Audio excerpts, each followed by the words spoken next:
Hello, hello, hello everyone.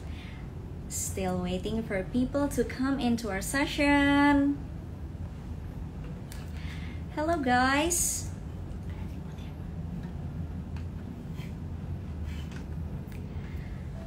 Halo semua, apa kabarnya nih? Do you guys have a great night? Wah, aku excited banget nih ya dengan penonton-penonton yang masuk pas banget nih di jam 19.30 ini nih.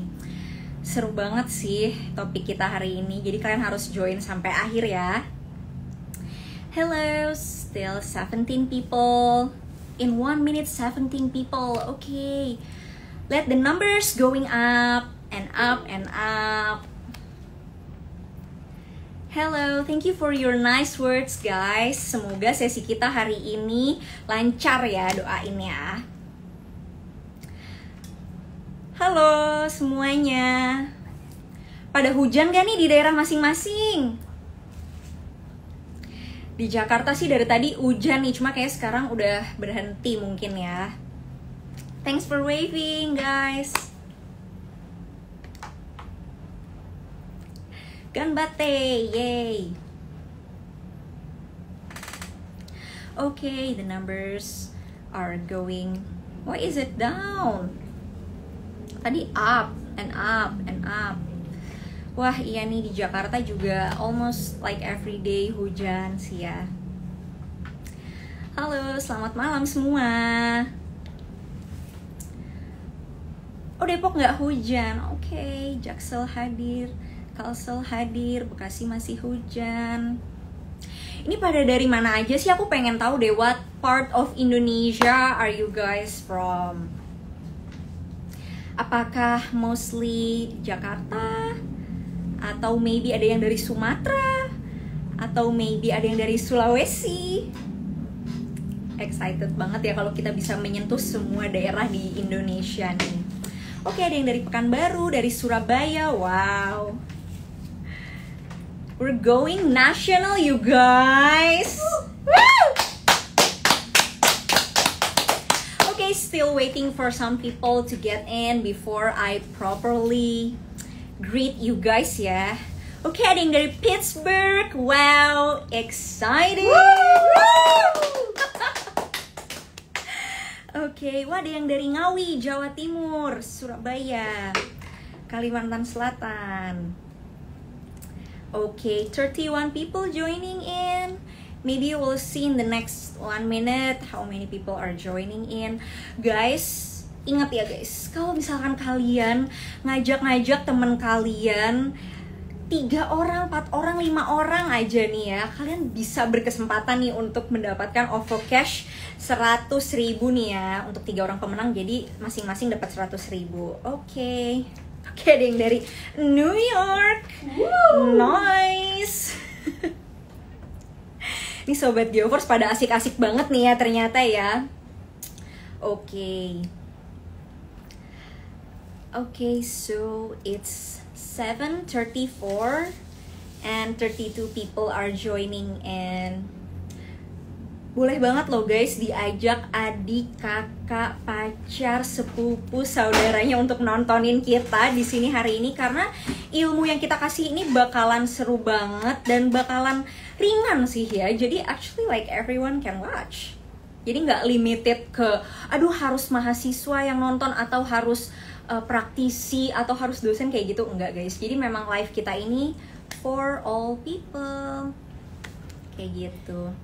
Okay, so it's 7:35 and 35 people are joining. I guess I have to greet you guys properly this time. So hello, hello, hello everyone, every sobat Geovers di Indonesia ya. Apa kabar nih semua di malam yang dingin ini ya? Okay, I'm sure sekarang tiap malam dingin sih ya. Tapi kayak right now it's raining, so it's really chilly gitu ya. Nah, apa kabar nih sobat Geovers semua, udah pada makan belum? Masih semangat gak nih? Apa udah ngantuk nih? Jangan-jangan belum pastinya ya. Karena setiap bulan kita punya IG live session yang seru banget ini dan pastinya ditunggu-tunggu teman-teman semua nih ya. Oke, maybe di sini ada teman-teman yang baru joining in gitu ya, dikasih tahu temannya, ikut deh tuh live session GeoForce. Hah, apaan tuh gitu kan. Nah, mungkin di sini ada yang baru pertama kali ikut nih ya. I say hello to you all new people. Please let me introduce myself. Namaku Dita. Currently aku adalah Geotechnical Engineer di GeoForce Indonesia. Aduh, jatuh-jatuh mulu jilbabnya. Oke, teman-teman di sini semuanya, aku mau ngingetin ya bahwa IG live session kita ini bukan yang pertama ya. Jadi ini adalah yang keempat.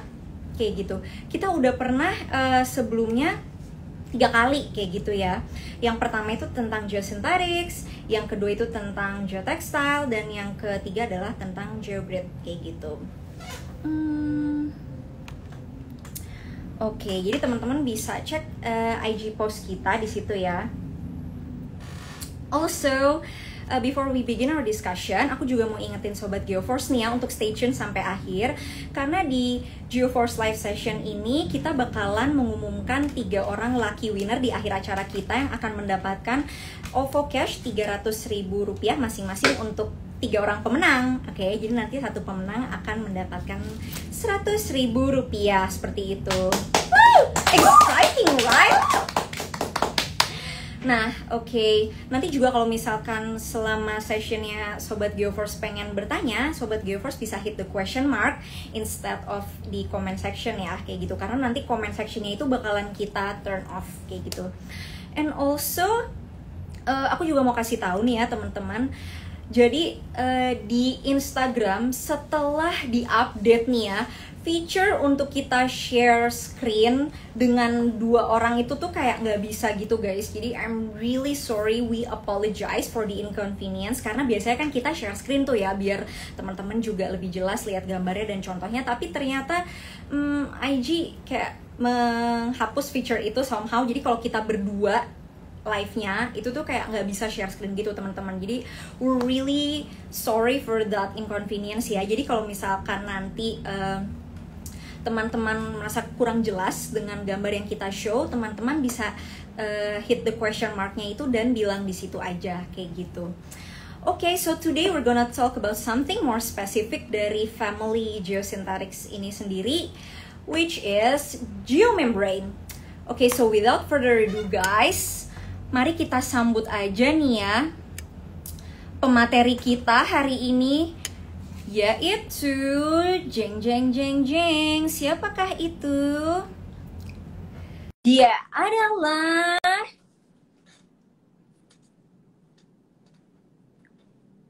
waiting, Pak Multazam. Jadi before we begin, I wanna introduce Pak Multazam di sini. Pak Multazam is a really great salesman from GeoForce Indonesia, teman-teman. So everyone, before I turn the comment section off, say hi to Pak Mul, teman-teman semua. Halo Dita, apa kabar malam ini? I'm feeling Ceria extra ya. nice today actually. Pak Mul, apa kabar nih? Walaupun ini adalah hari Selasa yang dingin gitu ya, tetap semangat kan ya Pak Mul? Insya Allah semangat terus. Untuk GeoForce semangat terus. Okay. Nah Pak Mul, before we begin our session, can you say hi to our viewers? Bisa di greet dulu nih Sobat GeoForce kita. Oke, terima kasih Dita. Halo, Assalamualaikum warahmatullahi ta'ala wabarakatuh. Halo semua Sobat GeoForce dimanapun kalian berada. Alhamdulillah malam ini saya bisa hadir di diskusi santai ini. Alhamdulillah juga kita masih bisa bertatap muka walaupun kita semua berada di situasi pandemi yang luar biasa ini. Mudah-mudahan semuanya Sobat GeoForce dimanapun kalian berada, sehat terus, dilindungi terus, dijauhkan terus dari pandemi ini, dari COVID-19 ini.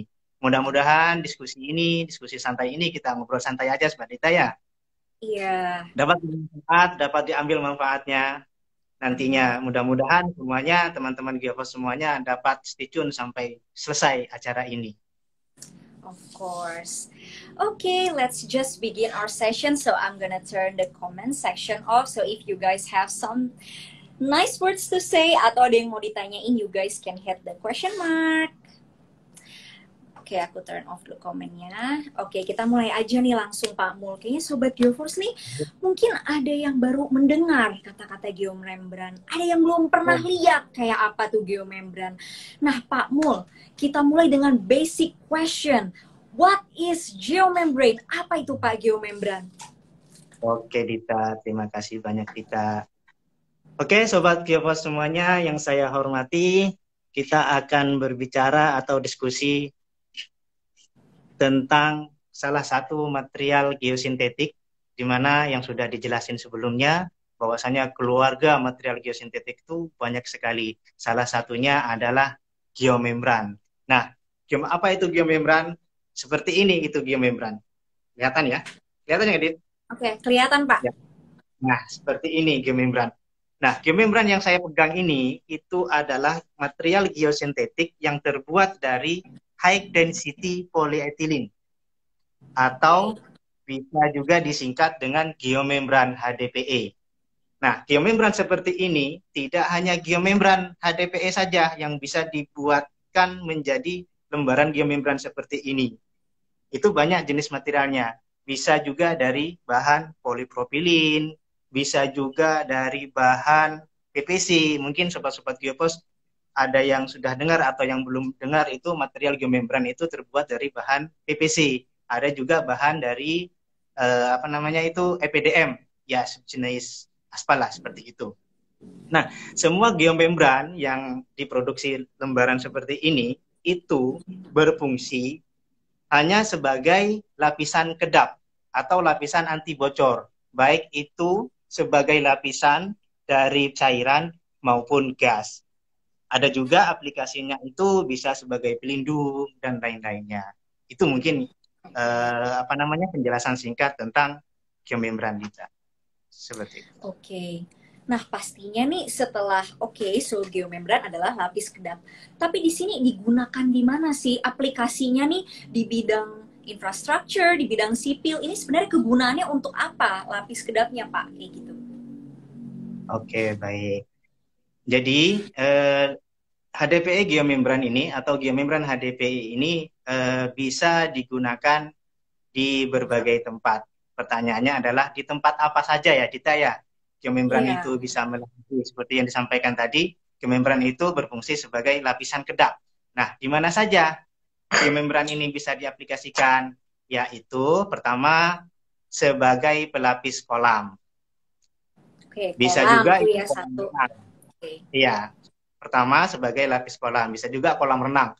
Tapi kalau kolam renang, kalau geomembrannya hitam seperti ini kan biasanya terlihat hitam ya, tidak menarik kolam renangnya. Nah, jadi kayak berenang di danau, Pak. Betul sekali. Jadi ada material geomembran itu mungkin nanti bisa dijelasin lebih detailnya nanti ke belakang gitu ya. Jadi geomembran itu tidak licin, semua licin seperti ini. Ada yang seperti ini.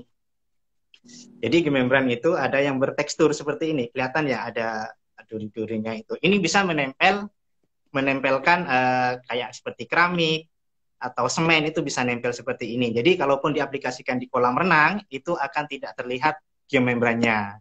Itu salah satu fungsinya, itu salah satu aplikasinya. Kemudian geomembran juga itu yang kedua bisa melapisi penampungan limbah pengeboran minyak seperti mudpit itu. Kita tahu Pertamina itu banyak pengeboran di tempat-tempat yang dia bor itu kan menghasilkan limbah hasil pengeboran, Dita. Nah, limbahnya itu ditampung, itu tidak boleh dibuang kemana-mana, itu harus tertampung dalam satu tempat itu. Dan itu ada amdalnya, gitu. Ada peraturannya dari KLH. Jadi tidak sembarangan limbah hasil pengeboran minyak itu ditaruh di sembarang tempat, karena akan mencemari lingkungan sekitarnya. Kita tahu limbah itu kan sangat beracun sekali bagi lingkungannya. Kemudian aplikasi selanjutnya itu sebagai pelapis kolam penampungan air, baik itu air bersih maupun air kotor. Air bersih tentunya airnya akan digunakan ya, supaya air itu tidak hilang, ada terus itu, maka digunakan lapisan kedap seperti HDPE geomembran ini. Bisa juga menggunakan beton segala macam itu agar supaya itu tertampung. Kemudian air kotor tentunya kotorannya itu tidak mencemari lingkungan gitu. Kalaupun kotorannya itu akan dibuang, tentunya harus disalurkan ke tempat penyaluran yang seharusnya dia tertampung seperti itu. Kemudian selanjutnya aplikasi selanjutnya adalah sebagai pelapis danau buatan. Itu. Sobat Geofos, PT Geofos Indonesia itu banyak mengerjakan kolam atau danau-danau buatan itu. Salah satu contohnya itu di proyek Vimala Hill Bogor. Mungkin yang deket-deket Bogor tadi ada yang dari Depok katanya ya, ada yang dari Bogor juga katanya ya. Mungkin tahulah tempatnya di mana Vimala Hill itu. Nah, Vimala Hill itu ada kolam namanya besar sekali kolamnya sekitar berapa hektar gitu. Itu lapisannya itu menggunakan material geomembran ini Dita, HDPI ini. Jadi demikian ditatanya itu di pinggir-pinggirnya tuh ada podium, kemudian ada taman mancingnya gitu, terus kemudian ada bunga-bunganya, itu pokoknya indah sekali. Yang intinya itu agar supaya air itu tidak kemana-mana gitu, maka dilapisi geomembran ini. Kemudian sebagai pelapis tambak kolam, tambak ikan atau udang gitu, atau juga sebagai pelapis tambak garam. Nah, kita tahu semua bahwasanya sekarang ini KKP itu udah lama sih sebenarnya itu menggalakkan bahwasanya kalau tambak garam itu harus menggunakan material geomembran HDPI ini.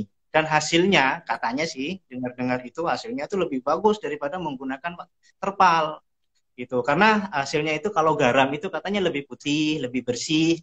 Terus kemudian kalau tambak udang atau tambak ikan itu hasilnya itu hasil produksinya itu lebih bagus katanya daripada ketimbang menggunakan terpal-terpal itu gitu. Kemudian sebagai pelapis tangki bahan bakar SPBU. Itu agak jarang sih sebenarnya di Indonesia menggunakan itu. Tapi kita tahu ya SPBU itu kan ada solar, ada premium apa segala apa jadinya kalau misalkan tangkinya itu bocor gitu. Kita nggak tahu kan kondisi tanah kita itu, biasanya tanah kita itu kan di sini kan kalau kena gempa itu terjadi pergerakan, kalau menggunakan beton atau apa itu kan akan terjadi retak, walaupun itu sudah dihitungnya tuh. Tapi alangkah baiknya menggunakan material geomembran HDPI ini untuk mengantisipasi seperti itu. Kemudian bagian aplikasinya itu sebagai pelapis kolam limbah industri. Kita tahu kan semua industri yang ada di Indonesia ini kan mempunyai tampungan limbah yang luar biasa. Bahkan limbahnya itu bisa dikelola gitu kalau di Indonesia ini. Seperti yang ada di Jababeka itu, seperti di Jababeka itu. Jadi limbahnya itu ditumpuk atau dikumpul dalam satu tempat, kemudian limbahnya itu ada yang dikelola, ada yang dibiarkan saja gitu. Cuman di sini kalau berhubungan dengan limbah, baik itu limbah industri, baik itu limbah sampah, atau baik itu limbah fly ash itu hasil pembakaran batu bara itu ditampung. Tapi kalau limbah industri sama TPA itu biasanya setelah di lining bawahnya itu kita dilapisi itu setelah penuh itu setelah penuh, atau kalau TPA itu berapa tahun gitu masanya itu, kemudian harus ditutupi harus ditutupi itu untuk mencegah bau yang akan dicium oleh masyarakat sekitar. Itu ditutupi, kemudian kalau memang gasnya itu, kalau sampah kan biasanya ada biogas tuh, gasnya yang mau dimanfaatkan itu boleh-boleh saja, itu tergantung yang punya hajat di situ. Tapi aspek lingkungannya sendiri itu harus terpenuhi dulu, tutup dulu supaya tidak baunya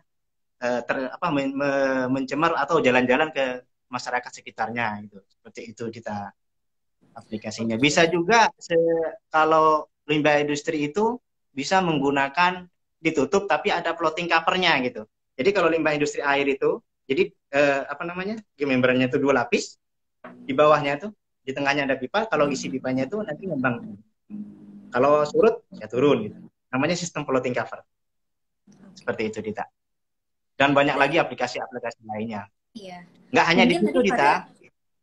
Iya, mungkin tadi juga pas Pak Mul bilang lapis kedap, mungkin di sini banyak sobat geovers yang belum tahu dan mungkin mikirnya ini mirip ya kayak terpal kayak gitu, tapi ini it's a very different material ya teman-teman, karena di sini geomembran ini punya kekuatan dan dia bersifat fleksibel at the same time kayak gitu ya. Sedangkan kan kalau terpal itu kan ya udah kayak tipis dan nggak punya kekuatan gitu kan ya ibaratnya. Nah, ngomong-ngomong juga dari tipenya geomembran itu sendiri gitu ya Pak. Tadi kan Bapak mention bahwa itu ada lapisan yang cukup tipis nih ya. Nah, apakah semua geomembran itu memiliki ketebalan yang sama atau dia punya ketebalan yang berbeda-beda nih Pak? Ya, betul, Lita. Bagus sekali pertanyaannya. Jadi material geomembran itu berbeda dengan material lainnya, Dita.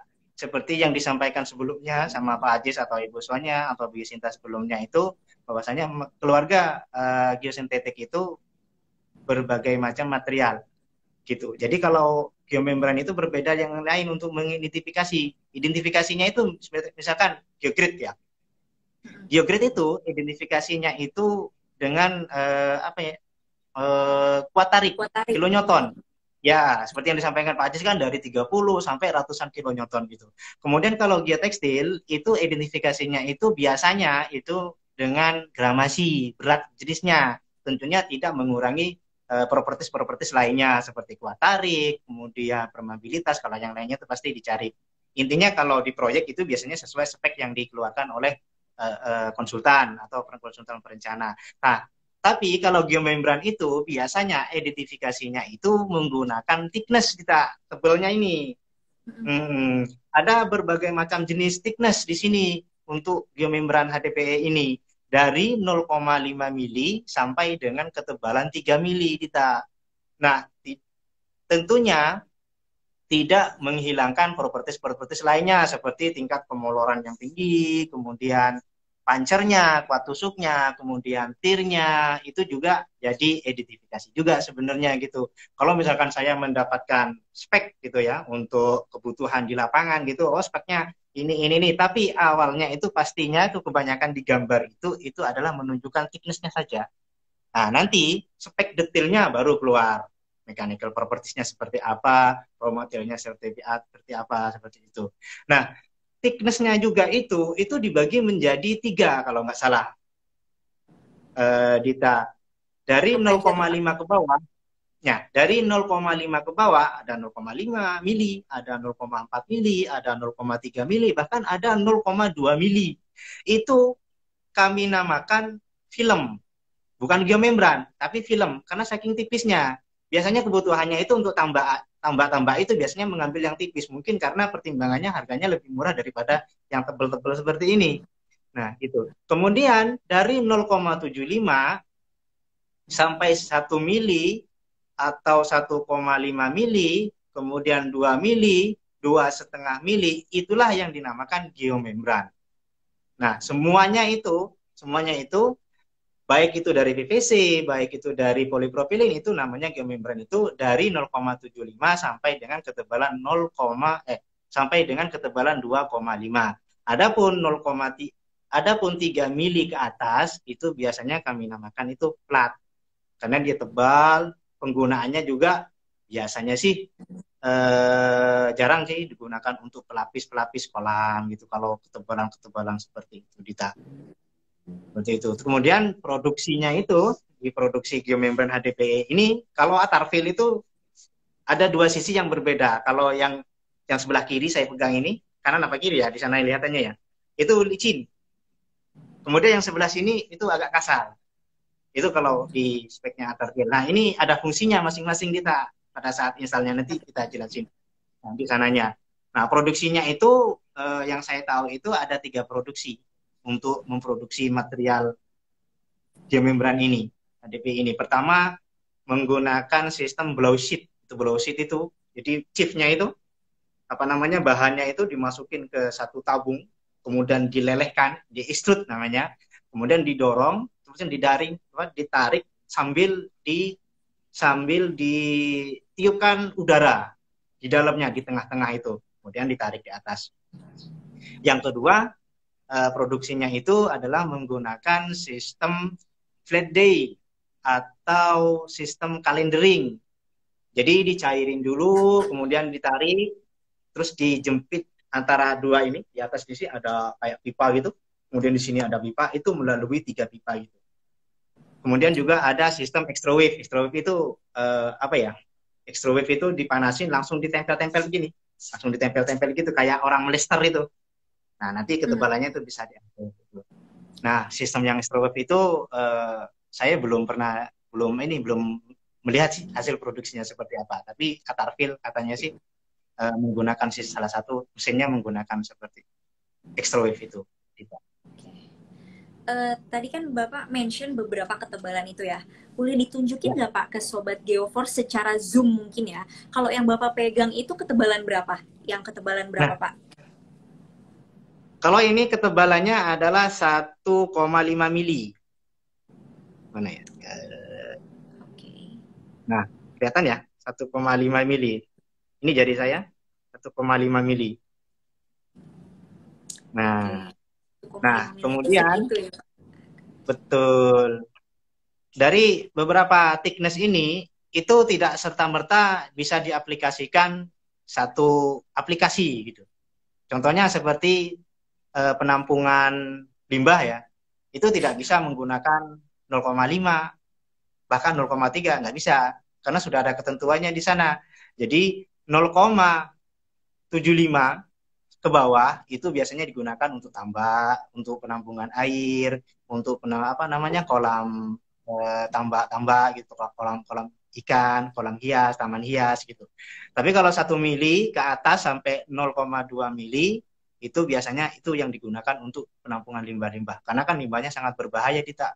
Apa jadinya kalau misalkan limbah itu limbah clay es misalkannya ya ditampung dalam satu tempat kemudian kena hujan kan airnya bisa kemana-mana itu Iya, mencemari mencemari lingkungan lingkungan. kita. Iya, itu aspek itu dalam mendesain satu as disposal itu biasanya aspek itu yang jadi pilihan utama untuk disampaikan di lapangan. Seperti itu. Oke. Nah, sekarang saya lihat nih ya Pak, beberapa Sobat Geoforce ada yang kepo banget nih. Oke, udah tahu tentang apa itu geomembran, udah tahu jenis-jenisnya apa aja, kegunaannya gimana aja. Tapi ada treatment khusus nggak sih sebelum kita install di lapangan? Hal-hal apa sih yang harus kita perhatikan nih Pak sebelum kita memasang geomembran di lapangan? Betul sekali, Dita. Seperti yang saya sampaikan tadi, bahwasanya material ini kan material yang berbeda dengan lainnya. Jadi ada perilaku khusus untuk material geomembran HDPE ini dalam menginstalnya di lapangan gitu. Ada beberapa catatan sih yang bisa saya sampaikan di sini. Pertama adalah biasa ya seperti biasa ya, di mana kita akan kerja itu selalu mengecek lokasinya. Apakah lokasinya itu sudah selesai? Kalau misalkan kita akan melapisi itu kolam aspon atau kolam limbah misalkan untuk penampungan limbah, pastikan dulu lapangannya itu sudah selesai. Pastikan dulu kolamnya itu tidak ada air yang menggenang gitu. Kalau ada air maka airnya itu harus disedot dulu, di-watering dulu, dikeluarin dulu airnya supaya pada saat instalnya nanti itu tidak mengganggu proses install. Itu bisa memperlambat atau bahkan air itu sangat berbahaya pada saat tim teknisi kita menginstal geomembran itu. Karena alatnya itu menggunakan arus listrik. Jadi ada banyak kabel yang akan melintang ke sana ke sini gitu. Jadi airnya kalau misalkan ada air di kolam itu maka airnya itu harus apa namanya? Disedot. Nah, kemudian pengecekan lapangan, kemudian lokasi transportasinya gitu, Dit. Itu harus diperhatikan dulu gitu sebelum menginstal itu. Ya, apa namanya? Prosesnya itu seperti membawa material. Materialnya itu berat sekali, Dit. Bayangkan, lebarnya itu panjang, lebarnya itu 7,5 meter, 7,5 meter.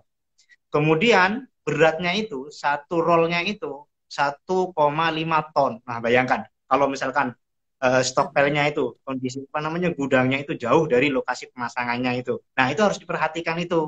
Jangan sampai memperhambat proses installnya itu gara-gara menunggu materialnya datang. Kemudian tentunya dalam satu proyek atau pekerjaan itu kan tentunya kita mempunyai desain, mempunyai apa namanya ya gambaran lah istilahnya gambar bagaimana kolam itu dibentuk apakah kotak, apakah bulat atau bentuk seperti apa. Nah itu harus disiapin dulu. Biasanya kalau kita mengerjakan satu kolam itu seperti kolam limbah ya, itu ada desain khusus dari konsultan bahkan malah yang mendesainnya. Itu harus ada dulu. Terus kemudian ada gambar cutting plan gitu yang harus dikeluarkan oleh si kontraktornya itu. Jadi kalau ada gambar cutting plan itu akan mempermudah pekerjaan installer-installer kita. Terus kemudian ada juga persiapan yang harus dilakukan adalah harus ada area tempat penggelaran untuk memotong kita. Kalau misalkan tempatnya itu susah gitu, contoh ya, saya ada proyek itu di Jogja itu hotel. Hotelnya tuh ada di atas, installnya itu ada di atas di dak gitu. Nah itu tempat penggelarannya agak susah gitu. Nah maka dicari tempat untuk mendapatkan penggelaran. Terus kemudian dipotong sesuai ukuran yang sudah diukur oleh tim kita di lapangan. Nah itu penting sekali itu sebenarnya itu akan kalau tidak ada tempat penggelaran itu akan menyebabkan progres akan terhambat kita. Itu salah satunya. Kemudian hal-hal yang perlu diperhatikan sebelum pemasangan juga yang tidak kalah pentingnya itu adalah sebisa mungkin area lahan itu terbebas dari benda tajam. Apapun itu benda tajam.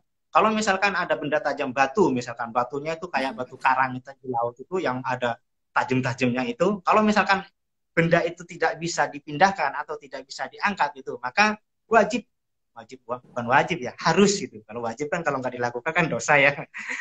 Harus geomembran ini ada proteksinya.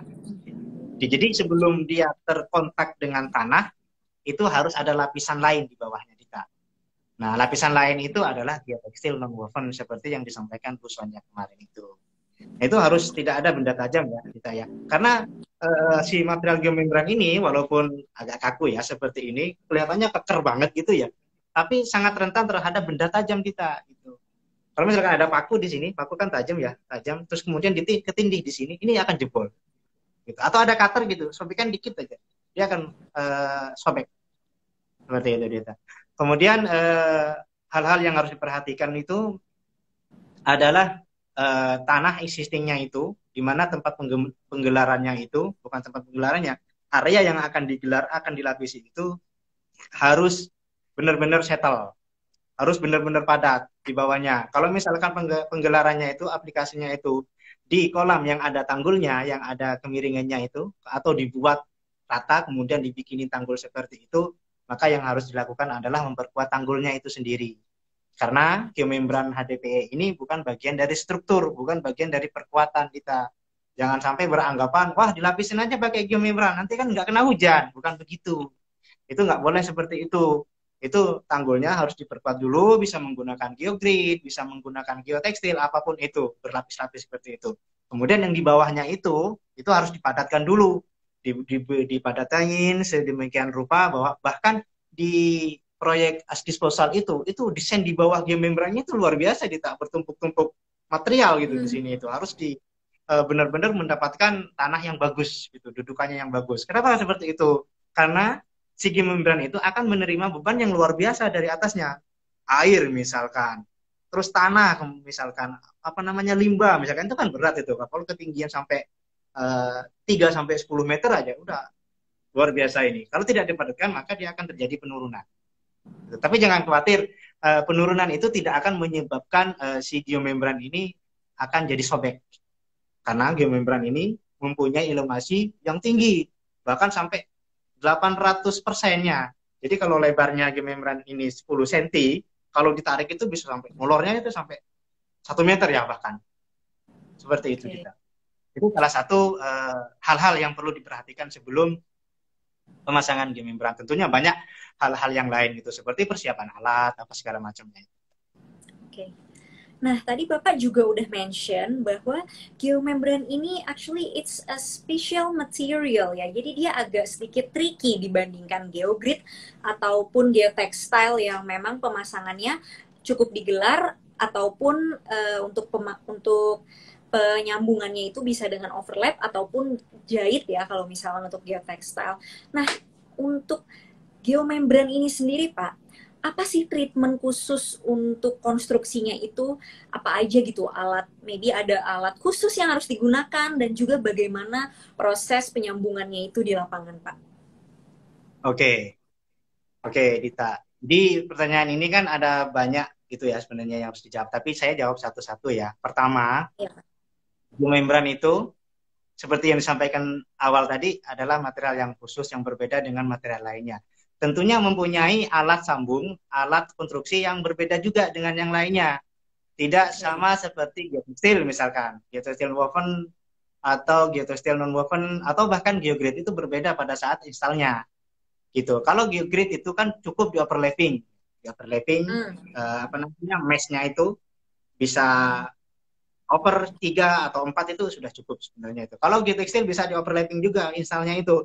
Minimal kan setengah meter atau bahkan dijahit gitu. Dijahit geotextile itu. Jahit begini, bisa jahit begini, diadu, jahit. Kemudian bisa menggunakan mesin jahit karung itu, yang hand mesin itu. Kemudian dijahit manual juga bisa gitu. Tapi kalau geomembran itu berbeda. Ada alat untuk sambung, alat inti ya. Kemudian ada alat bantu untuk penyambungan. Kemudian ada alat sambung untuk kebocoran. Kemudian ada alat pengetesan kebocoran. Nah, saya akan sampaikan satu-satu. Siapa? Nah, seperti ini. Kelihatan ya? Kelihatan, Pak. Nah, kelihatan. Nah, ini adalah alat penyambungan overlapping geomembran. Seperti ini. Kemudian ada juga yang seperti ini. Nah, ini juga adalah alat penyambungan untuk geomembran overlapping. Nah, penyambungan geomembran itu macam-macam. Bisa overlapping seperti ini, overlapping. Nah, naik ya, di overlapping. Kemudian bisa adu seperti ini, atau di overlapping juga bisa menggunakan alat lain. Jadi kalau overlapping tadi itu, alat yang kedua tadi itu ada 2 roda, 4 roda, duanya di atas, satunya di bawah. Nanti di tengah-tengahnya itu ada pemanasnya. Nah, ketika panasnya sudah mencapai suhu, maka disettinglah jalannya itu apa ya? Jalannya si roda itu alatnya sendiri. Kecepatannya, Pak. Ya, jalan kecepatannya itu akan bisa disetting. Di sini kan lihat ada roda, kemudian yang ini juga ada roda di bawah hitam ini 2. Nah, panas dan kecepatan lajunya si mesin itu harus disesuaikan, Dita. Jangan sampai panasnya cukup tapi lajunya kurang. Itu akan merusak geomembrannya. Nah, ketika ini sudah agak meleleh antara 2 lapisan atas sama lapisan di sini, itu baru dia jalan, kemudian mengepres. Paham maksudnya ya? Mudah-mudahan paham lah untuk sobat-sobat game rumah. Kemudian dipres, maka akan terjadi sambungan yang bagus. Nah, di tengah-tengah roda itu ada space, Dita. Di tengah-tengah roda di sini itu ada space. Nah, space itu untuk bahan pengetesan. Nah, seperti itu. Ini adalah alat sambung yang tadi itu.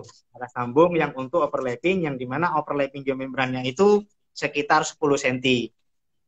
Jadi maksudnya itu yang sekitar... biru namanya apa, yang hijau namanya apa, Pak, itu? Oh iya, kalau yang biru ini kita namain PWT, tapi sama sih semuanya, itu fungsinya untuk pemanas sih, PWT dari Sinclair. Kemudian yang ini itu ada namanya Twinny. Twinny di Indonesia juga ada jualnya ini. Kalau di sini, kalau yang ini nih, kalau nggak salah dulu tuh belinya Kanada kalau nggak salah Pak Antis itu. Kalau yang ini, dan dua-duanya ini beda-beda. Kita kalau yang ini umum, ini bisa digunakan untuk beberapa thickness. Kalau yang ini, kemudian kalau yang ini khusus. Kalau untuk ketebalan 0,5 sampai 1 mili, kalau nggak salah itu dia menggunakan mesin yang lain gitu, beda lagi. Tapi kalau sudah 1,5 sampai ke atas, mesin yang lain, tapi mereknya sama. Mungkin karena tekanan panasnya yang berbeda ya, makin tipis kan makin berkurang panasnya, makin tebal makin nambah suhunya, dan kecepatannya juga seperti itu. Terus kemudian ada alat inti juga itu seperti ini, extruder. Ini juga bisa untuk sambungan, juga bisa untuk mengelem, bukan mengelem sih, bisa juga untuk kebocoran, menutupi kebocoran. Ini di overlap. Kalau tadi kan dijepit. Nah, kalau ini bisa overlapping seperti ini, kemudian di sininya itu dikasih lemnya. Nah, cara kerjanya alat ini itu ada alat lainnya, ada material lain yang masuk ke sini. itu seperti selang kecil itu adalah HDPI mentah.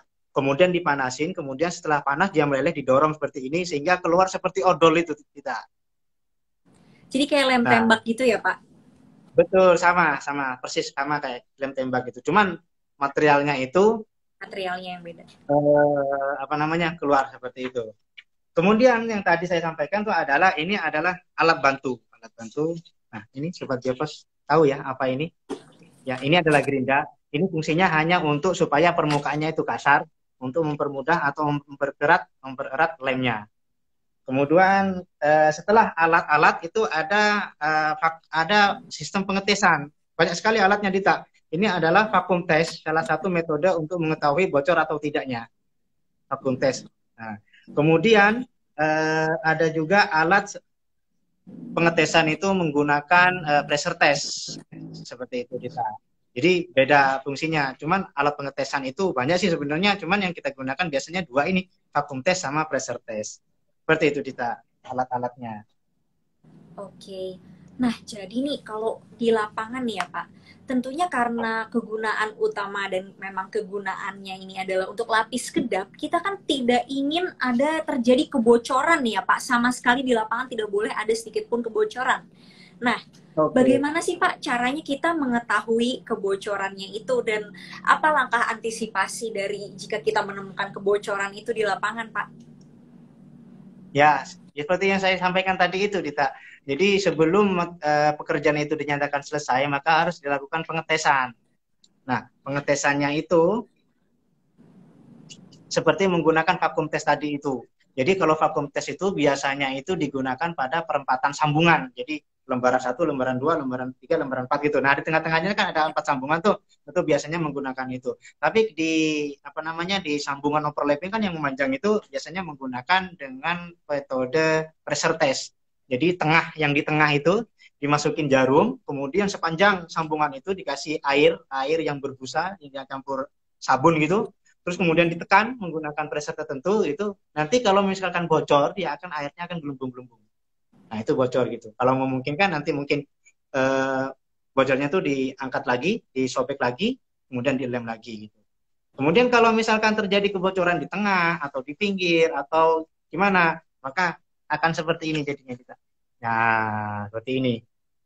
Ya, jadi kalau kebocoran misalkan di tengah-tengah itu sobek atau bahkan bolong gitu ya, itu bisa menggunakan alat extruder tadi itu.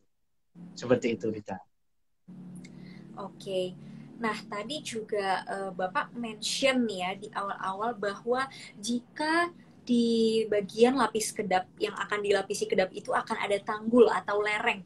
Nah, bagaimana nih Pak cara untuk menyambungnya kalau misalkan di lereng itu? Karena kan dari tadi yang kita lihat alatnya ini memang berjalan sendiri gitu ya dengan alatnya itu ada kabel segala macam kayak gitu. Itu gimana Pak kalau misalkan di lereng masangnya? Oh iya, itu salah satu konsen kami, konsen teknisi kita di lapangan gitu, kita. Contohnya seperti ini. Ini di lereng ya, nyambungnya kan. Ada alat, ada lereng ini. Nah ini banyak yang harus diperhatikan, Dita.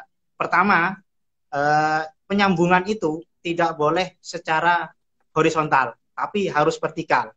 Yang kedua, dari bibir jurang ini harus dibikin parit atau angkuring supaya membrannya sendiri itu tidak merosot ke bawah. Nah, itu. Yang jelas tanggulnya dulu itu seperti yang saya sampaikan tadi itu harus diperkuat dulu. Jangan sampai diinjak-injak orang kayak gini tanggulnya nggak kuat malah ambruk. Seperti itu, Dita. Oke. Nah, I think we've covered lots of the basic things nih. Nah, sekarang nih Pak yang asyik lagi nih. Pasti Sobat Geoforce pada pengen tahu nih, Geoforce ini udah pernah mengerjakan proyek-proyek geomembran ini di mana saja dan untuk apa saja. Kayak gitu. Bisa Iya, di-share nih betul. pengalamannya Pak Mul? Iya, betul, Dita. Jadi, apa namanya, geomembran yang kami gunakan itu di berbagai banyak tempat sih sebenarnya. Ada juga pembuatan danau di Puri Mansion, di Kembangan sana, Jakarta Barat. Seperti ini contohnya. Nah, ini foto-fotonya. Mohon maaf, ini nggak bisa nggak bisa ditampili di sana. Cuman bisa nunjukin begini. Jadi ini ada air, kemudian yang hitam-hitam ini adalah geomembrannya. Kemudian pinggirnya itu ada tamanan-tamanan. Nah, lihat di sini ada jembatan, kemudian ada bendungan kayak gini. Nah, sebelum material geomembran itu dipasang, pastikan dulu pekerjaan-pekerjaan sipil itu sudah ada Dita, seperti pipa inlet, pipa outletnya, terus kemudian kalau di tengahnya itu ada fondasi, ada apa-apa itu harus dipasang dulu sebelum geomembran digelar gitu, Dita. Itu ini sebagai kolam hias, kolam apa namanya danau buatan. Ada juga sebagai kolam, ada juga sebagai apa namanya eh, tambak, tambak ikan. Ini bisa. Ini contohnya seperti ini. Ini sebelum dan ini sesudah, sudah diisi air, airnya tidak akan kemana-mana. Kemudian ini juga ada seperti yang saya sampaikan tadi, Moodfit ini mesin-mesin rig ini pengeboran semuanya, pengeboran. Kemudian hasil pengeborannya itu akan ditampung di sini. Kita tahu kan setelah dibor, dimasukin ke separator, kemudian dipisah, gasnya ditaruh kemana, kemudian minyaknya ditaruh kemana, limbahnya ditaruh ke sini. Seperti itu, Dita. Harus seperti itu. Kemudian juga untuk penutup limbah, baik itu limbah industri maupun limbah sampah, itu bisa menjadi penutupnya seperti yang saya sampaikan tadi itu. Jadi aspek lingkungannya dulu harus terpenuhi agar tidak mencemari lingkungan. Kemudian kalau misalkan biogasnya itu mau dimanfaatkan, ya silakan. Nah, ada lagi yang perlu disampaikan, jangan khawatir, material HDPE geomembran ini adalah material yang mempunyai durability yang sangat bagus, yang sangat lama. Bahkan dari pabrikannya sendiri itu bisa menggaransi sampai puluhan tahun.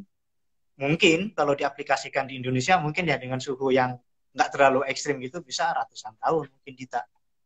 Seperti itu. Dan juga, iya, dan juga geomembran ini bukan hanya untuk material proyek ya sebenarnya. Di sekitaran kita juga bisa Dita sebenarnya.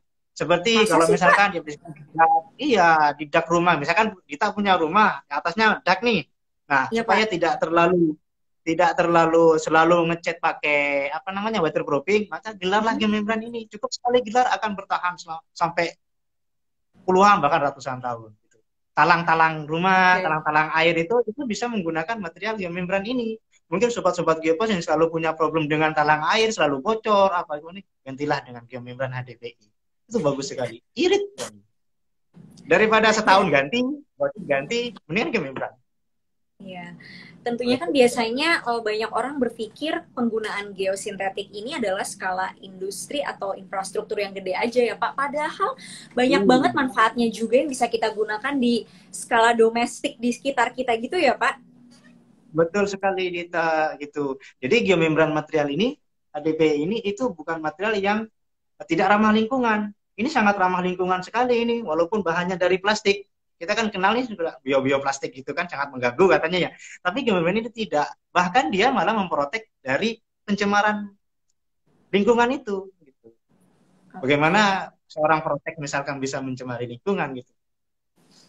Seperti itu Dita. Iya, Bagus sekali kalau siap-siap. digunakan. Oke, Pak Mul, nggak terasa nih ya, kita dari tadi udah cuap-cuap-cuap dan kita tinggal 10 menit lagi untuk menjawab pertanyaan-pertanyaan dari Sobat Geovers yang udah ada 101 pertanyaan. Oh my gosh, Aduh, kita apresiasi dulu nih Pak, jangan Sobat Geovers susah-susah yang ya. Jangan excited susah-susah banget ya. pertanyaannya. Oke, sekarang mari kita pilih-pilih questions nih ya. Langsung aja nih ada yang udah banyak, ada yang satu orang mengirim puluhan questions nih. Langsung saja saya pilih.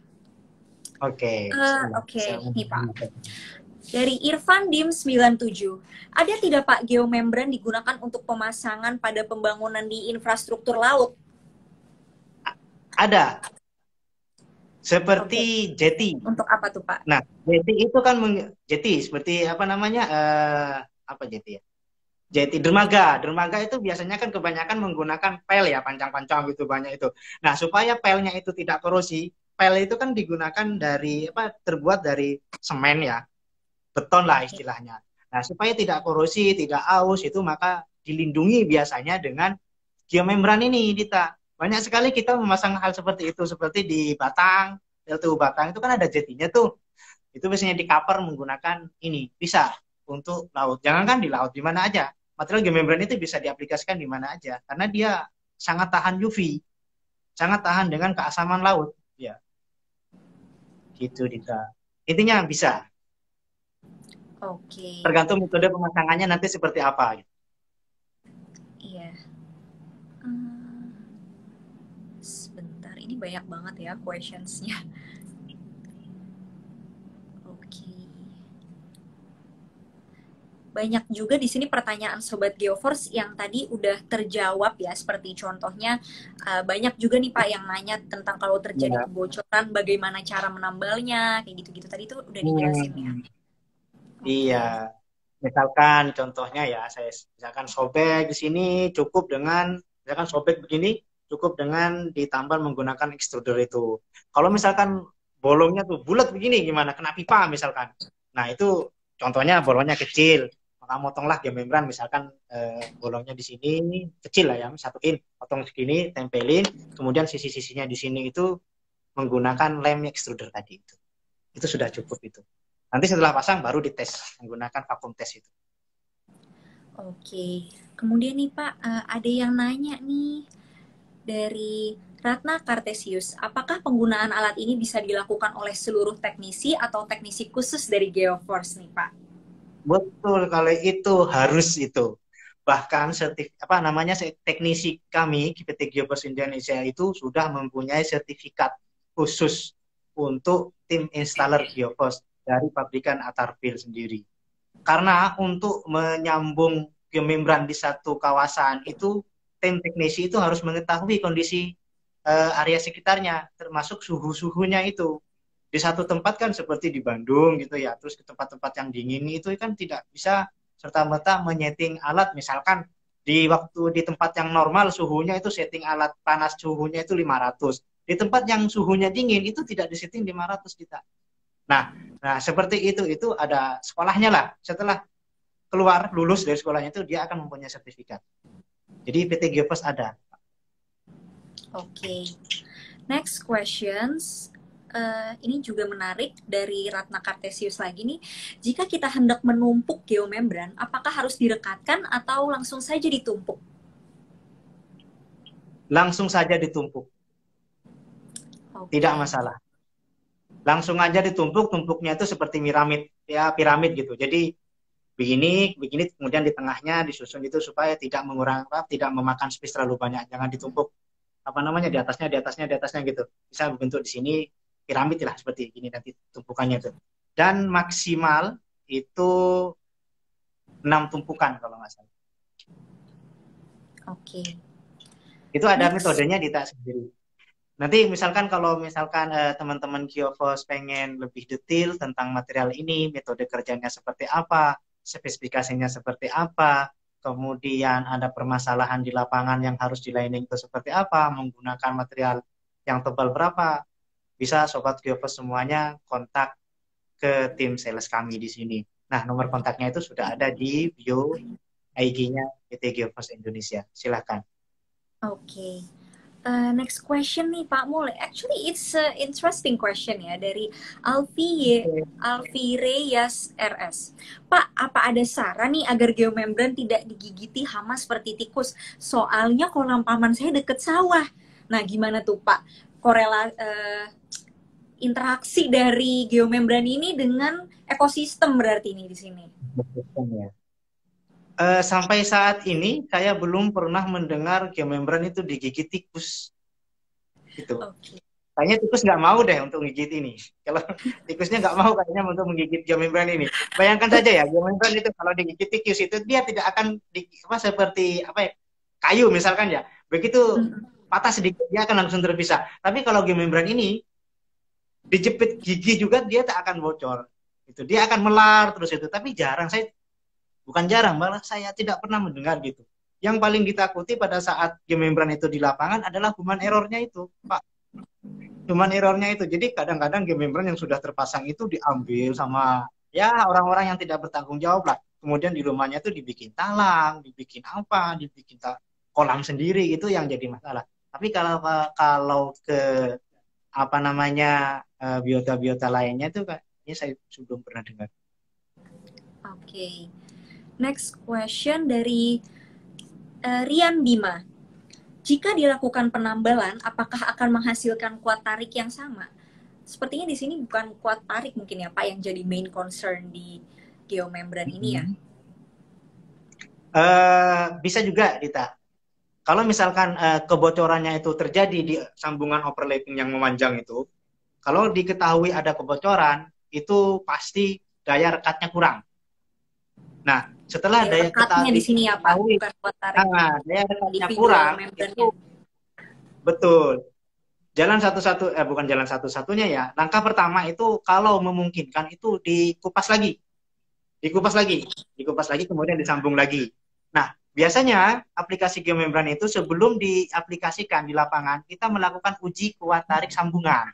Jadi kita potong 1 meter, kemudian panjang 1 meter, kemudian dicoba disambung di lapangan. Setelah tersambung itu, kemudian kita potong sesuai ASTM-nya ya, lebarnya itu, panjang segininya itu sesuai STM-nya dipotong, terus kemudian dibawa ke alatnya untuk dilakukan uji kuat tarik. Seperti itu. Tapi kalau bocornya itu misalkan bocor kayak bolong gitu ya, itu tidak bisa diuji untuk kuat tarik itu. Deteksinya itu hanya bocor atau tidaknya saja. Artinya tergantung kasus penambalannya di mana gitu. Kalau pas penambalannya di sini itu ya bisa dilakukan uji. Tapi kalau disambung menggunakan extruder tadi sepertinya tidak bisa dilakukan uji. Oke. Next question nih Pak, dari Ismi Put 20. Bagaimana sih cara menentukan atau mengetahui geomembran yang berkualitas? Nah, ini pertanyaan yang bagus ini. Jadi kalau pengen mengetahui seperti itu, jalan satu-satunya adalah diuji di lab. Karena banyak material itu tidak sesuai dengan brosur spek yang ada di brosurnya. Tapi sekilas bisa ditentukan dengan melihat raw materialnya, gitu. Makin bagus density-nya, makin bagus net flow index-nya itu, kemudian makin bagus hasil NCTL-nya. Jadi ada beberapa macam tes material sih sebenarnya di sini untuk mengetahuinya. Itu makin bagus. Biasanya thickness-nya makin besar itu makin kuat. Gitu. Tapi di sini kalau geomembran itu dikatakan bagus itu bukan setelah beli sih sebenarnya. Itu kan bisa bisa saja gitu. Tapi geomembran itu biasanya kualitasnya ditentukan oleh NCTL. NCTL itu bisa mengetahui durability-nya. Nah, seperti itu. Contohnya gini ya, ada material bagus gitu, material bagus. Tapi kekuatannya cuma 1 tahun gitu. Ada material yang biasa saja gitu. Atau bahkan speknya sama, tapi kekuatannya bisa panjang gitu. Itu pilih mana gitu. Nah, seperti itu. Biasanya kalau sekilas, kalau membaca brosur speknya itu, lihatlah di raw materialnya. Biasanya seperti itu. Seperti ya density, kemudian method flow index-nya, kemudian ada NCTL-nya di situ. Biasanya ditentukan oleh NCTL-nya itu. Tapi kalau untuk material mengetahui secara fisiknya, ini bagus atau tidak, bawalah ke lab. Bisa di Serpong, bisa di Bandung. Seperti itu. Oke, Pak Mul, karena sebentar lagi waktu kita habis, aku bakal pilih satu pertanyaan terakhir nih ya, Pak. Oke, silakan. Ada yang bertanya nih di sini. Apa saja sih perbedaan geomembran LDPE dan geomembran HDPE? Ya, pertama dari tulisannya juga udah beda ya, LDPE dan HDPE. Ya, kalau dari artinya juga, kalau LDPE itu low density polyethylene. Kemudian kalau HDPE high density polyethylene, sama aja. Perbedaannya biasanya di fisiknya. Kalau dari jelas dari tulisannya udah berbeda ya. Tentunya juga misalkan kalau mau beli HDPE nggak mungkin milih LDPE dong, kan gitu. Kalau secara fisiknya itu biasanya kalau LDPE itu lebih lentur. Karena apa? Karena low density, lebih lentur, tingkat kepadatannya kurang. Tapi kalau HDPI biasanya agak kaku seperti ini, kaku banget. Kalau disamain 1,5 mili dengan 1,5 mili, tekuk begini, yang LDPI itu lebih lentur. Itu saja sih kalau misalkan mendeteksi bedanya tuh dari fisiknya. Oke. Seperti itu. Biasanya sih di brosurnya atau di name tag-nya itu sudah dinamain sih LDPE atau HDPE. Oke deh. Pak Mul, that's all the questions ya. Thank you so much for answering. Dan can you give us closing remarks nih and conclusion dari sesi Bapak hari ini sebelum aku tutup? Oke, waduh cepat sekali ya ternyata waktunya ya. Iya, Padahal Pak. pengen banget saya ngobrol banyak sama Sobat Geopos yang ada di sini nih. Jadi akhirnya saya berterima kasih banyak kepada teman-teman atau sobat Geopos semuanya dimanapun kalian berada untuk selalu setia mengikuti program-program seperti ini yang diadakan oleh PT Geopos. Jadi saya berterima kasih dan juga mohon maaf apabila penjelasan-penjelasan saya atau apa yang saya sampaikan tadi kurang berkenan, bahkan ada yang salah gitu, mohon dimaklumi. Gitu. Karena keterbatasan waktu, untuk itu saya mohon maaf. Akhirnya terima kasih dan teruslah menonton atau mengikuti acara-acara seperti ini yang akan diadakan oleh PT Geopos selanjutnya. Akhirnya terima kasih. Wassalamualaikum warahmatullahi taala wabarakatuh. Terima kasih Dita. Waalaikumsalam. Thank you so much Pak Mul. See you on another occasion. Oke. Baik teman-teman semua, so actually that's all the materi yang disampaikan oleh guest speaker kita hari ini yang udah keren banget dan informatif banget menyampaikan tentang geomembran. Nah, next time kita tentunya juga akan mencari nih, kira-kira geosintetik apa lagi nih ya yang harus kita cover.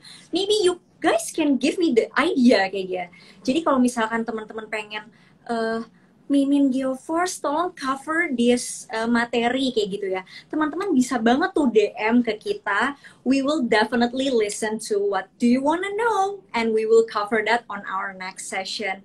Oke, so akhir kata, thank you so much guys. Di sini kalian udah setia banget nih ya mendengarkan live session kita dan maybe dari pertama kali ya selalu stay tune, selalu mengikuti dan selalu aktif ya.